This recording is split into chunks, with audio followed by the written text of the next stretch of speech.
So, can religion actually overthrow a government or create a whole new economic system? Or is its job just to keep things the way they are? That's what we're digging into today, this really complex relationship between faith and social change. All right, let's get right into the heart of it. This is the central debate, really. When we talk about changing society, I mean really changing it. What's religion's role? Yeah, this is the classic question, right? Is religion a brake on society, just holding everything back and keeping things exactly as they are? Or is it an engine for revolution, something that can push us in a totally new direction? People in sociology have been wrestling with this for like over 100 years. So on one side, you've got thinkers like Karl Marx. His take was that religion basically keeps people in their place, right? It makes them focus on rewards in the afterlife, so they don't fight back against the tough stuff here and now. But then, on the complete other side, you have sociologists like Max Weber, who said, no, wait a minute. He saw it as this powerful force that could create radical change. And it's these two big opposing ideas that we're going to unpack. Okay, so to really get a grip on this engine argument, we have to start with Max Weber. I mean, his work on this was totally groundbreaking. He laid out this fascinating case that a specific set of religious beliefs didn't just, nudge society along. It actually helped build an entirely new economic system from the ground up. And this was the big puzzle that really got to Weber. He's looking back at history, right? And he sees these massive, powerful civilizations. Think ancient China, the Roman Empire. They had the tech, they had complex economies, so why didn't modern capitalism explode there? What was the secret sauce they were missing? Well, Weber's answer was pretty radical. He said what was needed was a very specific mindset, something he called the spirit of capitalism. And this wasn't just about having the right tools or enough money. No, it was a deep cultural shift, a completely new way of looking at work, profit, and what it even means to be successful. So where did this spirit suddenly come from? Weber traced it all the way back to one place, Calvinism, a particular branch of Protestantism. The logic is, well, it's pretty wild. See, Calvinists believed in something called predestination. The idea is that God has already decided who's going to heaven and who isn't, before you're even born. And that created this massive, deep-seated anxiety. I mean, how could you possibly know if you were one of the chosen ones, one of the elect? Well, to cope with that constant worry, people started desperately looking for clues, for signs that they were on the right list. And the signs they landed on? Worldly success. But, and this is key, combined with a very moral, modest lifestyle. All of a sudden, working hard, saving every penny, and pouring money back into your business, that wasn't just smart business anymore. It was seen as proof that you were one of God's favorites. And there it is. That's the crucial link for Weber. These very specific religious values just so happened to be the exact values that early capitalism needed to thrive.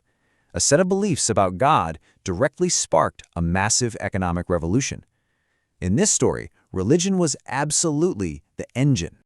But as you can imagine, not everyone bought Weber's theory, not by a long shot. In fact, it's a classic because it kicked off such a huge debate. So let's flip the coin and look at the counterarguments. Okay, so the first big pushback came from people like R.H. Tawney. And his argument was simple. Weber had it completely backward. It wasn't religion that created capitalism, it was technology. New inventions, new ways to make and ship goods, that's what created the system. Religion didn't lead the way, it just kind of adapted to the new reality. Then you have the geography problem. Someone like Amintore Fanfani comes along and says, hey, wait a minute, let's look at the map. Turns out, capitalism was also booming in parts of Europe where Calvinism wasn't a big deal at all. And that kind of pokes a hole in the theory, right? It suggests that Calvinism couldn't have been the only cause, maybe not even the main one. And maybe the strongest punch against Weber's idea came from Jacob Wiener. He pointed to Scotland, a place where Calvinism was incredibly powerful. And what happened there? Well, it looked like religion was actually holding back economic growth. It was acting as a brake, not an engine. And that's a direct contradiction of what Weber was arguing. Okay, so the historical debate is messy, to say the least. But this whole question isn't just stuck in the 16th century. Let's jump forward and look at some much more recent examples where you can see religion acting as a clear engine for huge social change. Let's head to South America in the 1950s and 60s. A really powerful movement called Liberation Theology just bursts onto the scene. And it was a totally radical take on Catholicism. They took Christian teachings about helping the poor and blended them with Marxist ideas about class struggle. The goal? To fight for the poor and stand up to these brutal military dictatorships. And their mission was crystal clear. Priests, nuns, they argued that the church's real job was to be on the side of the oppressed. So they didn't just preach from pulpits. They moved into the slums. They started programs to teach people to read, and they got people politically engaged. And this activism directly helped push countries like Brazil away from dictatorship and towards democracy. Now, for a totally different example, let's look at the Iranian Revolution in 1979. In this case, Islamic organizations were a key part of the alliance that toppled the Shah. And in the chaos that followed, it was the religious leaders who came out on top. They were the most organized, the most powerful, and the result? A fundamental transformation of the entire country into an Islamic republic. And we can see another version of this right in the United States with the rise of what's known as the New Christian Right. This political movement, mostly made up of evangelical Christians, really started gaining steam after World War II. And their goal is very direct, to influence politics and reshape American society to align with their interpretation of Christian values.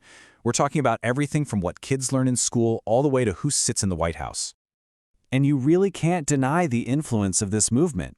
It was a major factor in helping to elect at least 2 U.S. presidents, Ronald Reagan back in 1980 and more recently Donald Trump in 2016. That just goes to show you its incredible power to affect political outcomes at the very highest level.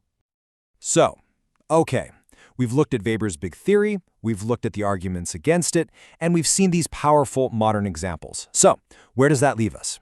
Let's go back to that first question. Brake or engine?